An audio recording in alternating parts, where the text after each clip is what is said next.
Welcome to Director's Corner podcast, where we talk digital marketing for the funeral industry. That's right. And today we are talking about something I think a lot of funeral homeowners struggle with, and that is scaling funeral home services while you are maintaining your brand. Yeah, it's a real challenge. It is. It is because you've poured your heart and soul into this business, Right. and you've created a really special place, and maybe you're thinking about opening a second location or a third location. Yeah. But you're worried about losing that special touch Exactly. that you have at your original location. It's that thing that makes families choose you in the first place. Right. Not just because of the location Right, or the right. building or whatever it is. It's that feeling that they get when they walk through the door. Exactly. That feeling of empathy, that Yeah. you really understand what they're going through. Right. And that's something that's really hard to replicate, It is. especially when you're growing. So how do you do that? How do you scale and maintain that feeling? Well, the first step is to really understand what that feeling is. Okay. What are your core values? Yeah. What is your mission? Mm-hmm. What is it that makes you special? And once you have a good understanding of that, you need to make sure that every decision you make as you grow Yeah. is aligned with those values. So it's really about having a really, really, really strong brand identity Exactly. so that you can carry it forward with you. Exactly. And a brand is more than just a logo or a color palette. It is. It's a promise. Yeah. It's a feeling. Yeah. It's the trust that families have in you. So how do you put that into practice? How do you create that brand identity and then actually make sure that it's being lived out in all of your locations? So you need to create a brand guide. Okay. And this brand guide is going to be your blueprint for everything. Okay. It's going to outline everything from your visual identity, like your logo, your colors, Yeah. your typography, Okay. to your tone of voice. Right. How do you communicate with families? Mm. Is it formal? Is it informal? Yeah. What are the words that you use? Okay. And most importantly, it's going to outline your core values All right. and how those values are reflected in every interaction that you have with families. So give me an example. Like, how would you see that play out in a real world scenario? Sure. So let's say a family comes in to make arrangements for a loved one, Okay. and they're really struggling with the decisions that they have to make. Right. Maybe they're not sure what kind of service they want or what kind of merchandise they want. Mm-hmm.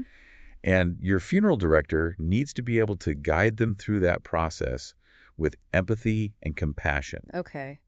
and really help them to make the decisions that are right for them. Right.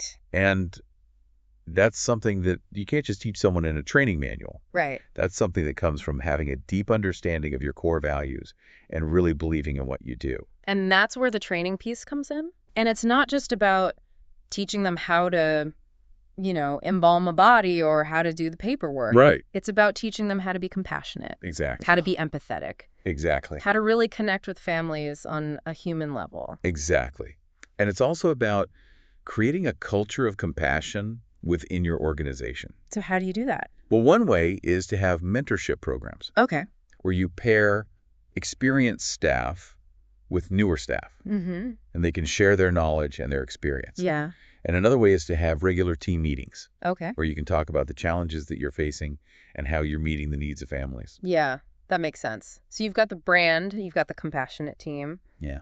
What else do you need to think about when you're scaling? You need to think about consistency. Okay. Families should have the same experience no matter which location they go to. So you're talking about having standardized procedures for everything. Exactly. From how you answer the phone to how you conduct a funeral service. Exactly. So how do you ensure that level of consistency across multiple locations? Well, you need to have a system in place for monitoring and evaluating your services. Okay. So you could use customer surveys. Mm-hmm. You could do secret shopper visits. Oh, yeah. You could even just have regular meetings with your staff to get their feedback. Right.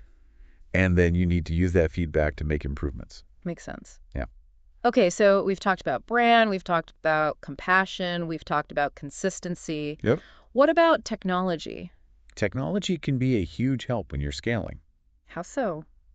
Well, for one thing, it can help you to keep track of everything. Okay. So you can use a CRM system to manage your client relationships. Right. You can use accounting software to manage your finances. Mm-hmm. You can use scheduling software to manage your staff. Yeah.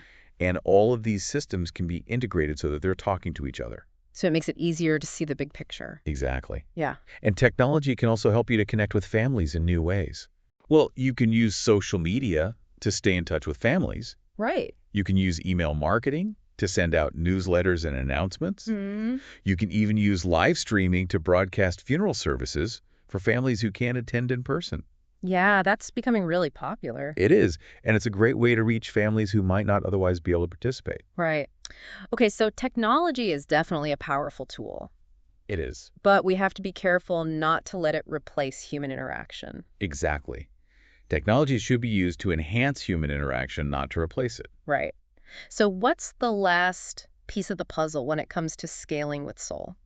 Community engagement. Okay. As you expand into new communities, it's important to make sure that you're becoming a part of those communities. Right.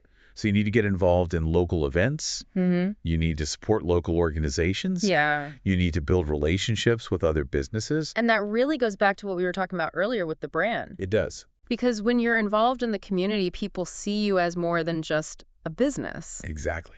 They see you as a neighbor, Right. as a friend. As someone who cares. Exactly. And that's what builds trust. It is. So to wrap things up, scaling with soul is really about being intentional about your growth. Right.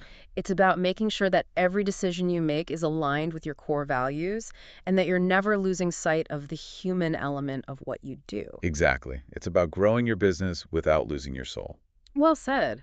Thanks for talking with me about this today. It was my pleasure. I think this is something that a lot of funeral homeowners are going to find really helpful. I hope so. So thanks again. You're welcome. And to all of our listeners out there, thanks for tuning in. We'll see you next time. We'll see you next time.